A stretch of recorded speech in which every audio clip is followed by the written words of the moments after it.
You've said before, most agencies plateau because of the founder. What does that really mean? Episode 5 of the Agency Diaries podcast, and I'm here today. It's so nice to have you on. How many episodes ago? I did the first one.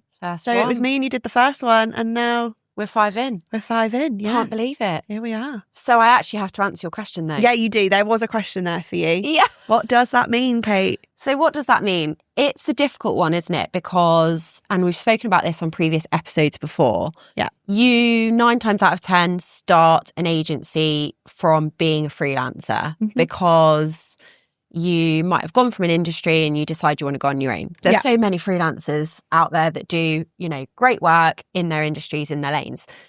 Then me personally, I got to the point of, okay, so I'm freelancing, I'm loving what I'm doing. I either grow what I'm doing or I go into a full-time job. And that was a massive sort of career. Which way do I go? I'm not quite sure for me. So I obviously decided to carry on with the agency and growing the agency. And I think when you get into that sort of founder, and we talk about that founder sort of mentality and founder phrasing and wording, it basically means you are the heart of everything, because you start on your own, you become the client services manager, you become an AM, you become an email marketing specialist, you're an accountant, you're in HR, you're this, that, and you're the other. You are literally everything. Yeah. So then as you grow, pulling out of all of those different things is really difficult because everything depends on you. And Laura, we work together really closely on this a lot of the time. And questions you say to me like, Kate, but you don't have time to do that. Like, they are so valuable because otherwise I don't have that soundboard to go, I'm like, I can do that. I do have time. Yeah, you can't. But I can't because I don't have time, and that's not where my time best spent is, right? So unpicking those sort of founder dependencies of sort of plateauing because I'm the bottleneck in everything. Yeah. That's taken us a really long time to get to where we are. Definitely. We're not fully out of it. No, I think it's a work. And I think regardless, you're probably always going to be a bottleneck of something. Yeah. Because I think you spoke about it with Ali, like, it's your baby. You're always going to be that hard stop of like, oh no, I don't want that happening. And we're like, Kate, let go. Yeah. Like, stop. It is very much a case of actually telling you to just let go. Yeah. But it's also, we don't want you to completely let go because that's the point. Like, you care, which is why you won't. And it's why you're the bottleneck. Yeah. So it's working out kind of how to make that bottleneck a positive. And also which bits of the bottleneck is my skill set versus my team's skill set now as well. Like, me telling, I don't know, someone in our team how to do an email campaign, that's built on skill from somebody who might not do email. So actually that bottleneck becomes a really valid bottleneck. Yes, definitely. If it's something that actually isn't my skill set and I know absolutely naff all about it, should I be being a bottleneck on it? So it's like that constant balance of questioning, is this the right place for me to sit and become that bottleneck? And it's where the control, and I think for me is the most difficult from, and I'm such an OCD. I'm going to say, you are, in the best way, you are a control freak. Yeah, literally like stickler for detail. Yeah. Love everything written down, love a process, like not for the sake of processes, but I just love things documented. Yeah. And again, as we grow, the more we document. Yes, of course. Yeah. The better it's going to be. But yeah, that sort of control over delegation over, oh God, I'm letting this go. Yeah. Sometimes makes me feel really uncomfortable. Yeah. Email marketing being one of those. Yes. Purely because that's a passion, I think. Because it's your passion, it's letting go of something that you started with. That's why the agency began, because that was where you started. Yeah. But it's a case of learning, actually, well, you hire people and you work with people that you trust. You wouldn't have, I'd like to think you wouldn't have us if you didn't trust us. Correct. So actually, where's the case of, okay, well, I trust my team. And also, they're better than me at what they do, right? That's why they're here. Yeah, well, yeah. I am. We are incredible. I didn't really know how to come back from that. I was like, yes, I'm great. Yeah. But that is the case of actually, how do you then step back, and what would you say as the founder, like, are your bottlenecks and how are you learning to overcome them? So Laura, it's really good that you're with us today because I fight you on them on a daily basis. We've been on a journey, haven't we? That's your nice way of putting it, I feel. We've been on a journey where, even if we go back to when you first started, I was on every client call. Yeah. I was in every email thread. I was on every Slack message. Yeah. And now I am not. No. And I don't want to be. No. And I don't need to be. No. How does that make me feel? Empowered. Good. I feel great. Good. Because it means that I can focus my attention on, you know, where we're going, what we're doing, the bigger sort of business decisions, which take real big like time and brain capacity, that if I'm doing client stuff, I can't think up here. No. And this isn't like when you talk about business and, you know, all the things for the future, business growth, that's not stuff that comes easily to me. No. So it's really easy for me to go back into client stuff because that's my skill set and I love it. Yeah. And that is my passion and my hobby.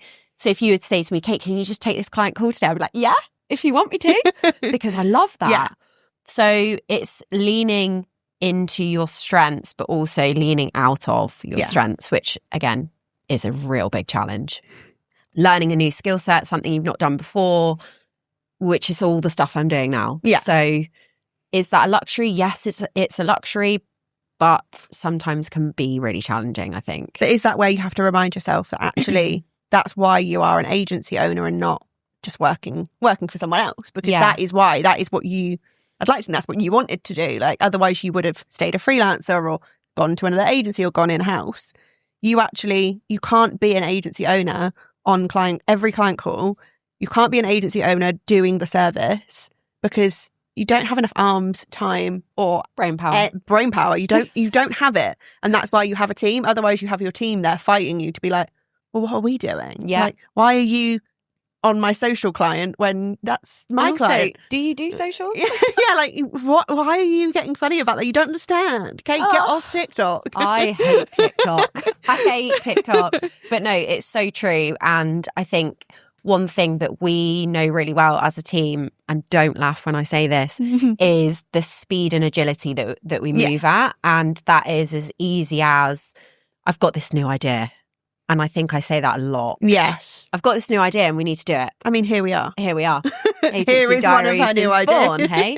And that goes back to, like you say, it's that business piece of, okay, where are we going? How does that fit into this? And, you know, we're in the middle of planning a live event for our agency at the moment and for our clients. That was an idea that was like, I think I was in bed and I was like, why are we not doing this? Why are we not all getting in a room and doing this event? So when I feel you're in that agency world, the agility and speed is really important, which we're really good at. I think that is one of our massive strengths, is how quick we are at things and how quickly, if something doesn't work, we can pivot. I think that is a massive core strength of ours. But also being quick at new ideas and where that takes us in the future. So whilst my brain is in that piece, I can't be in client stuff. Yeah, which I think is why. And that really excites me, that piece. That's good. So then what would you say, like, when was the moment you realised that you were the bottleneck? I know we've said, like, we've grown a lot with it, but when was that moment you went, actually, no? Probably yesterday. Oh, right. This is still a learning curve then. Yes, this is still a learning curve. And I think I started the day with like a full inbox of like 50 emails, spent the morning, and I was actually looking at what I was doing yesterday, wrote down my time, because that's a thing that we're talking about at the moment, time tracking. And I cleared my inbox down. I replied to everybody, got it down to 0. I was like, yes, I've done it. And then I had a full workload to do. Yeah. And then I looked at the workload and I was like, my team are waiting for quite a lot of things from me. So then that makes me still a bottleneck. Yeah. But does that make me a client bottleneck? No. Does that make me an outward-facing marketing bottleneck for us? Yes. So you could kind of say there's different bottlenecks and different types mean different things. Will I always be a bottleneck? I think as we scale and as we grow, there will become less bottlenecks. But I think that'll take learning. It's always going to be a challenge of, right, Kate, you need to let go of that now. And I think we'll forever have that debate of, you kind of have put things on me and then you'll go, but where are we? And I'm like, Kate, it's under control. Like, there is no... or it's with you. Or it's already waiting for you. Like, you've already... Get to that bottom of your email and that email is there ready for you. Like, Laura. It is a case of just having to kind of not hold your hand, but hold your hand in a way of going, it's okay. Like, there's no fires. speed. Like, there's no fires. Like, we're all good. Like, if there was a problem, trust, again, it's a trust thing that we would come to you. By WhatsApp would be brimmed. Yeah, like, we would come to you if there was a problem, same as how you come to us if there's a problem. And it's a case of you learning to be like, yeah, it's okay. They have got it. And I can actually go and do that. And I can take a week's holiday. Yeah. And that's a the really company good point. doesn't fall apart. That's a really good point as well. It's taking time off and knowing that you can have time off as well. I think before I started, had you actually ever had a week off? No, not without my laptop. And have you now had time off? So there was a bit of a caveat to having a good holiday last year, right? So I had one holiday last year where I went to Croatia. Yeah. And I did not touch a laptop the whole time I was there. It was a week's holiday. We were all good. We were fine. There was no drama. No. It was amazing. And then on the flip side of that, we were just going into our busiest quarter and I was just on the back end of a holiday. Was I in France, I think? Maybe. I can't remember. I think I went to France just for a shorter break and it felt like the world had ended while I was away. And that wasn't from a client perspective. I think it was just time of year. Yeah. Number one. And there was just a lot of moving parts going on. So that then meant that I didn't take a holiday. Yeah. But is that then where you feel like actually you were a bottleneck because those moving parts that should have been happening, could they have happened elsewhere? Did you need someone else that could have taken them on? Like, is it a case of that you're a bottleneck because you need to be at the minute? Or is it a case of you're a bottleneck because you want to be? I needed to be at that point. Yeah. And I think I will not be having a holiday at that time of year again. Fair enough. Purely because it was just a really busy time. Yeah. Lots of moving parts, lots of things lining up. But it is testament to say I can take a break when things do line up and things are right. Yeah. But that one just particularly didn't. But then I think we all have that. We can all have like a long weekend and then be like, damn it, I actually had loads of things to do and it was really stressful. That doesn't just mean because you're the founder that happens. Yeah. Like, all of us will have our own things and I think it's okay. Yeah. And what I find really difficult and something that I'm going to try and focus on more in 2026 is taking time off. Yeah. But being at home. Actually just enjoying your own space. I can't do that. Like, enjoy your mortgage. Home should be work. No. It's really difficult. Enjoy your mortgage. That is what you're working for in reality. Yeah. Like, whereas I don't. I'm like, I need to go away. Yeah, no, you can very much sit at home and just watch telly. Yeah. And just, you know. I can't. I need to work on that, Laura. Yeah, that is a big thing. I think big work on. I think we've all worked on it as a team as well. Like, having lunch breaks is so hard. I still don't have those. Yeah, see, get that Slack icon on. Have those 30 minutes. I saw Phoebe had an olive. Phoebe has an olive. I've gone for a salad bowl. Maybe I'll have a chip or something. Yeah, it's really good. And we have it so your notifications are off for 30 minutes. Love and it. I was folding my washing yesterday just being like, Kate's not typing to me. Like, it doesn't even matter if she is because I can't see it. Yeah. And that's the thing. And like, the world's not going to set on fire in 30 minutes. You can take a break. And that Very is true. just about removing yourself and realising where that bottleneck and that kind of personal blocker is, I think. Yeah. And I think as well as things are growing at speed in every direction, there are things where I have to either be across the top level of it and then hand it over, which makes it difficult because it's, okay, how are we going to do this? We work it out and then you leave and I leave it. Yeah. So there's that, but there's also things that we necessarily haven't worked out yet, which then takes time for me to work it out and then teach the team on a new process and this is how we're going to do it. And then, actually, is that process working? Yeah, actually does. So then is that right? Yeah. Then go back in and then I become a bottleneck again. So I think it's being aware is really important. Yeah, definitely. Being selective is also very important. Yeah. And also something that I find myself doing at the moment is prioritising massively. Good.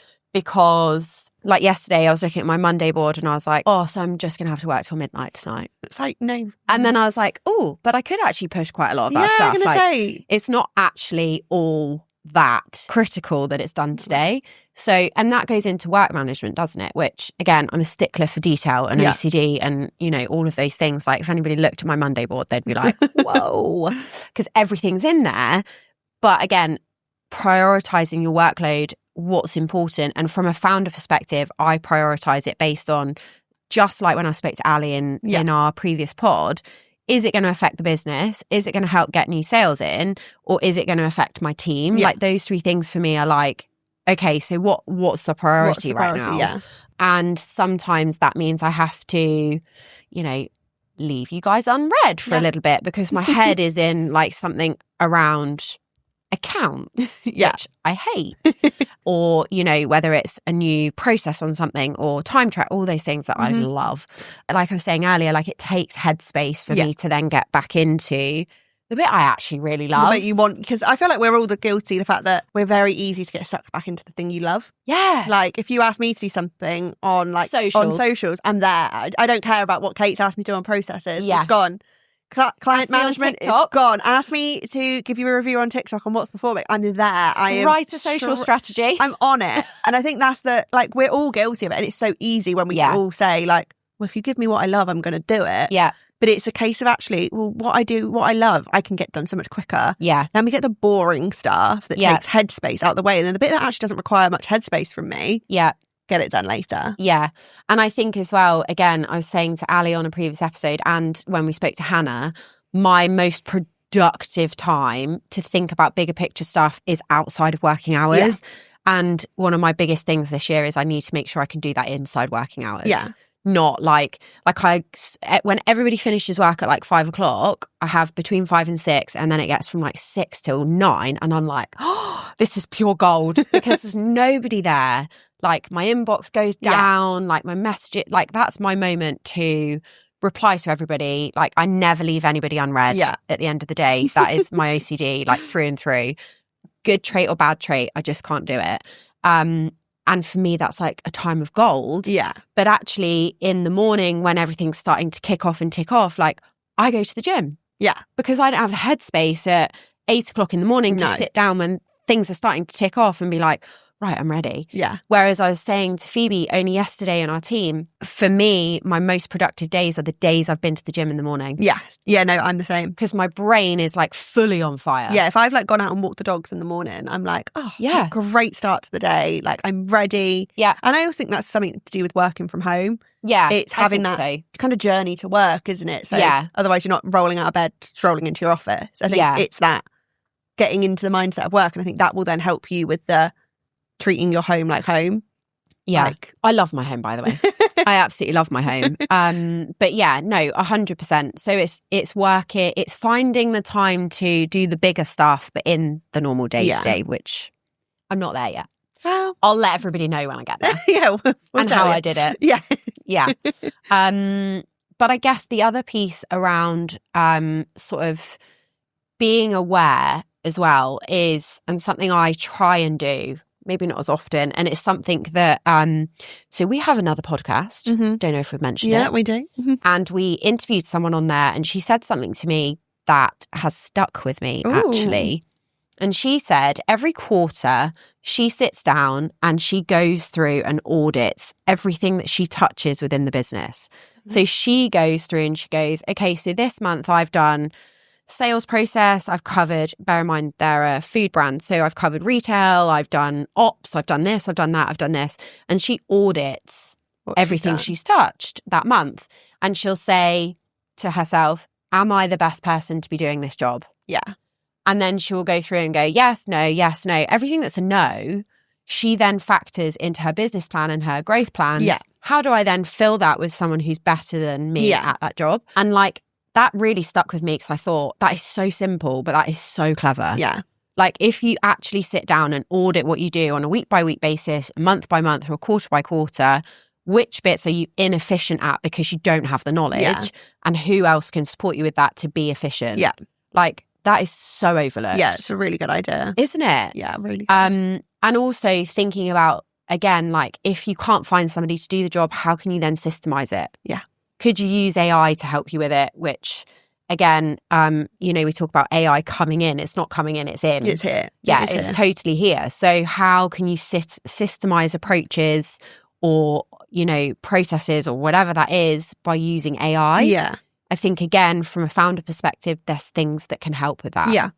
Like yesterday I had an email from, it was actually a fellow agency, and there was this little like link in the footer of the email. So I can't I'm not going to name who the platform was, but I clicked on the link and it was like an AI responder that goes through all of your emails for you. You don't even have, you literally just hit start. It goes through your inbox, creates all the draft replies. What? Yeah, it literally drafts them. And you just have to go through and approve and send them. That's and I was wild. Like, so my 50 emails in my inbox, you you're could telling got me done in about 2 minutes. Do you know?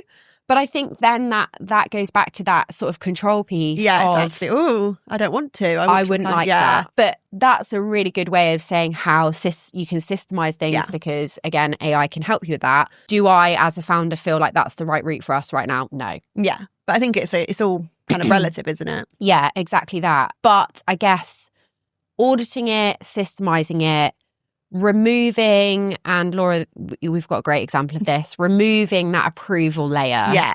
So, and again, a really good example of that is our socials that go out. Oh my God. Our socials that go out felt like a really big piece of my heart. I felt like I've been beating them out of your hand with a stick since the day I joined. And that stick's just getting bigger and I'm slowly winning. And I'm like, this is huge. Yeah. But now when I look at it, like, is that going to change the business performance? Is that going to change where we are? Is it going to bring in sales, whereas you could be spending that time bringing in sales? And also, are my team better at socials than me? Yeah, if we're telling you something, is it probably because it's relevant? So removing that sort of approval layer around, you know, do you need to be approving stuff before it goes out? I mean, don't get me wrong, there are things sometimes when you know, it might be about language, it might be about I think there's always going to be that layer, but I think when I really think about it, like the feedback you used to give on social feedback, huge. I'd be like, Kate, this has taken me like 3 days to get through 1 week. Whereas now you're like, yes, okay, yeah, amend it. Or if you're like, Laura, what do you think? And I'm like, I'm happy with it. You're like, right, I trust you, go. Yeah. And that is massive, because take that back 2 years ago when I started. Yeah. You would be like, it needs to be done 5 times more. And then you'd end up doing it yourself. And also, I feel like you know now what we know looks what you like and what you don't. Yeah, definitely. It makes a difference. Which is huge, isn't it? So I think removing that sort of approval piece where you don't need to be involved is a massive one. But also the other piece, and you've kind of just touched on it, is around your team. So you surround yourself with a team who are better at things than you are, right? Mm-hmm. On purpose. Yes.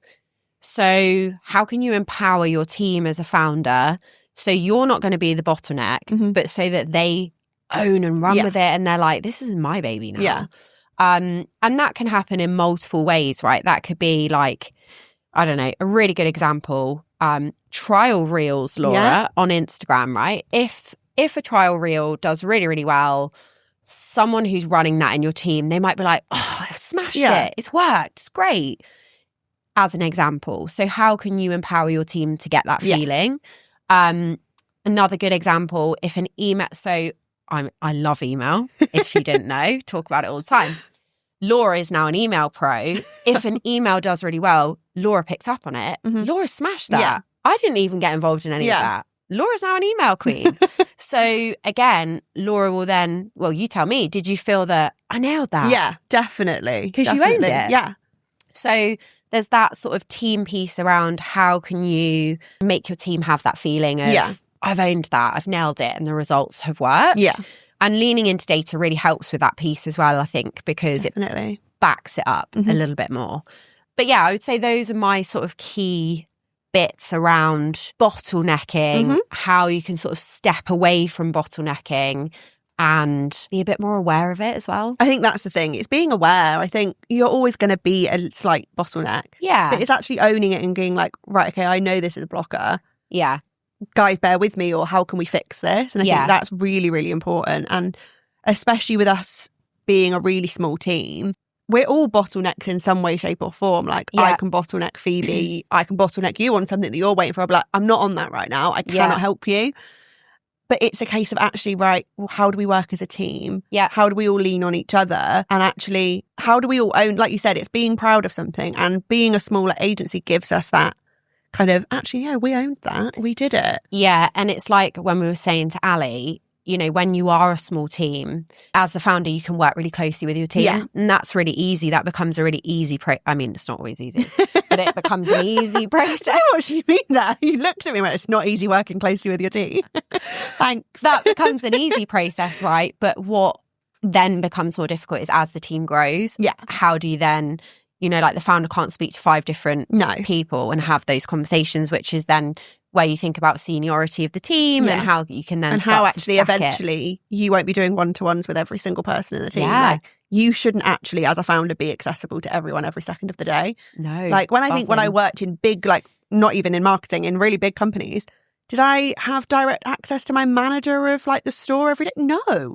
Because they didn't want to speak to someone who worked 4 hours a week. Like it's really like, it's a case of, yeah, it's great that you're really accessible, but actually, should you be? No. Should you only be accessible to kind of the senior team? Yes. No. Yes. Like, who do I want to talk to? Not you, but I'll speak to you. But that's okay. Like, you shouldn't have, like, for example, if we had like an apprentice or something, you shouldn't be speaking to them every day. And that's not a bad thing. But I think what's fair to say is, and the reason we set up the Agency Diaries is to show our journey on this. Yeah, right? Exactly. I think that's the point is, well, you didn't come here to say, I've done it all and I'm an expert. I have not done it all. I'm not an expert. But what I am doing and what we are doing is we are living and breathing this whole thing and learning along the way. And the more we can share that journey, the more we can be honest about that journey. Yeah. You know, we have massive highs. Like I am already getting so excited about our event. Like, and for me, if anyone was to say, Kate, like what is the best moments of your career in a year? Our events are those moments. Amazing, because it's getting everybody in a room. Everybody trusts us, supports us, it's loves like the people us. actually want to come and they want to come and sit in a room with us. It's like, and I'm like, thanks. We created that. Like, so for me, that is a massive sort of high in what we do. But then there are also massive lows to it because I sit in dark rooms a lot. I turn my like any form of phone off, any light off, because sometimes it gets too much. Yeah, it gets a lot. And I think my favourite line to you, well, not at the moment, but, you know, we're in quarter one, in the beginning of the year. And for us, it gives us a really good time to lay the foundations for the rest of the year. So there's a lot of planning, a lot of like strategic decisions, processes, all of the stuff that we love. A lot of paperwork. But that means that then brings in that sort of overwhelm. Yeah. And those dark rooms become more often. Yeah. And my favourite line to you is, I'm just spinning a lot of plates at the moment. So, and I recognise that when I say that to you, you're like, right, I'll just leave her. Yeah, I think we're all very good at just being like, let's just not speak to Kate. Like, I now wait for you to message me in the morning unless I need something like urgent. I'll be like, I don't actually need to speak to you every morning. Like, honestly, I don't need to. But if I need something, I know you're there. Same as for me. Like, I know that you'll come to me when you need something, but there'll be like days where we just won't need to speak to each other. But that's fine. And I think that is a case of us just being like, there's a lot going on. And I spoke to somebody actually. So, and again, I'll talk about this really openly. My inbox is my biggest battle at the moment. I feel like you say it to me all the time. If I had £1 every time you said it, I'd be rich. You'd be rich. My inbox is my biggest battle. And it's purely because they are emails of big decisions as well. So they're not like small emails that are like, oh, thanks, cheers. Yeah, you're just like, I can't just delete that. No, like I have to fully think about it and own the decision to reply to the email. And somebody said to me, they were like, well, why don't you just stop using emails? And I was like, what? Yeah.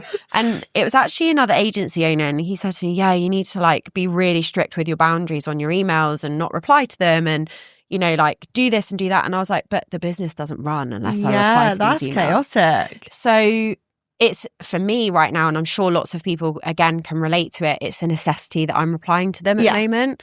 Is it right? Is it wrong? I don't know. It probably isn't right, and it probably is taking too much of my time, and there's probably better ways to manage that, like reply once every day in the morning. Yeah. But again, like things don't move. Or even filtering things to like out of your inbox. Like, can they go to our hello at, or can they then be dealt with on a wider level? Or it's things like that. It's working out Well, actually, does everyone need your email address? So the funny thing is, I'm in email marketing and I have unsubscribed to more emails in the last 2 months than I've ever done anything, purely because what I'm trying to do is to create an inbox now with no noise. Yeah, definitely. I think that's really important. And it feels noisier than ever. Yeah. Okay, good. Yeah, okay, good. So we've learned That's from working that. well. Yeah. But again, I think it's that caveat, isn't it, of, you know, where is your time spent? And actually, you know, as a team, we keep email comms to a minimum. Yeah, it's only ever like kind of important things we email, but we try and keep it down, don't we? Yeah. You know, we're not an agency that bash emails backwards and forwards. We try and use like really strict line of comms, whether that's Slack or whether we put stuff in Monday. Yeah. But still, my inbox is just my biggest battle. So maybe in like a couple of podcast time, touch base with me and ask me how my inbox is. Not sure we'll get there in a couple of podcast time, considering it's been 2 years. Yeah, I know. It's been a long time. But I think it's that sort of founder evolution, you know, like as the more I hand off and the more I get rid of and the more processes we get in place and the more this journey and sort of growth and scaling piece carries on, which, by the way, is really exciting. Yeah. Like, yes, it's hard work. Yes, we're all digging really deep at the moment, but we will pay dividends in the end because, like, Laura, if we go back 12 months, even 12 months, we were just on the border of, do we do all food and drink? Yeah. And now we are fully owning our lane. Yeah. We are a recognised agency in what we do in our niche. I went to an event last week. We got a call out for being in our niche and firmly owning our niche. And I was like, I nearly cried. I was like, oh my God, that is so powerful. And because 2 years ago you heard that, you would have died. Yeah. Absolutely died. And we've done it. And what really, really, really makes me so proud is we've gone even bolder. Yeah. Even in the last sort of 3 months, we've gone really bold with our industry. Yeah. We've gone loud. And there was a point where I was really nervous and really twitchy about, okay, I think we've gone too far with our niche. Yeah. And we had a bit of drop off because we went so niche with it. And again, that brings really key challenges. And now, oh my goodness, we are paying dividends for exactly. I think that's a case of actually just owning it. And again, it goes back to trusting it. Whether it's trusting your team, trusting what you believe in. Yeah. And that was a case of, I know we keep going back to when I started, but I think that was quite a pivotal moment. It was huge. So it was a case of like, you hired me being like, yeah, we're a food and drink agency. Came on, I think we had one food and drink client. Yeah. And I was like, well, are we? And now how many? And now that's majority of our clients. Yeah. And it keeps growing. And it's so exciting that actually we're like, yeah, we are experts and we can say we've got experience in this and this and this. And do you know what really excites me as well? And this is kind of going off at a tangent, but this does go back to Founder Bottlenecks. We had a prospect lead this week. Yeah. And the lead came in and I said, hey, how did you find us? Love to know. AI served us as a food and drink expert. Yeah. And I was like, we've made it. Pretty cool. I was like, that's it. Mum, we've made it. We've made it. We've done it. Mum, we have absolutely smashed it. Yeah, like, and that goes back to the evolution of a business, the evolution of a founder. And staying in your lane, isn't it, really? The evolution of your team as well. Like, as you become less on things and, you know, your team own things, actually, that's huge. Yeah. Like, that's massive. It's actually giving me goosebumps talking about it because it's great. It's absolutely brilliant. But yeah, I think my pieces of advice around bottlenecks are constantly audit yourself. What are you doing? Are you in stuff you should be? Is there somebody better for the job? Yeah. Like, and just really think about, do you need to be in that conversation? Yeah. But also, like we said, you know, we're learning, we're growing, we're doing it. Yeah. We are here to tell the truth, which is really important to me as well, more than anything, because we're not glamorizing agency world. Like, I think the bags under my eyes are really tired this morning. But yeah, I would love to hear if any of our listeners are in that sort of phase of systemizing stuff, pulling out of, you know, whether it's operations, whether it's sales, whether it's delivery, whatever that might be. Again, how are you finding that? Because I found it really difficult. I'm still finding it really difficult. But again, you know, we try as well as much as possible, especially with the Agency Diaries, to package up some of our knowledge and some of the stuff that I'm learning along the way as well. So we have created our agency survival kit, which goes through, you know, whether it's things around energy, whether it's things around what you should be thinking, whether it's a framework to deal with a difficult conversation. Yeah. There's all sorts of things in the survival kit that I think are really, really valuable when you're in this agency world, if you like, or this creative world. Even if you're a freelancer, there's stuff in there that you'll find of value. So make sure you go and download it. It's free. It's free. And follow the Agency Diaries. We are on Insta. So please go and have a look at us. We are on LinkedIn as well, but Insta's doing really well. Yeah. And also the conversation on Insta that we're having at the moment, I'm loving. I love hearing from people as well. I think that's really key to say that you are speaking to Kate as well. It's coming from you. Yeah, so if you're anyone having a crap day, please tell me. I was going to say, have a moan. Yeah, let me know. But yeah, and also, obviously, we're on YouTube as well. Yeah. So go and follow, and hopefully lots more honest conversations to come. Yeah. But yeah, thanks for being here, Loz. That's all right. Thanks for having me.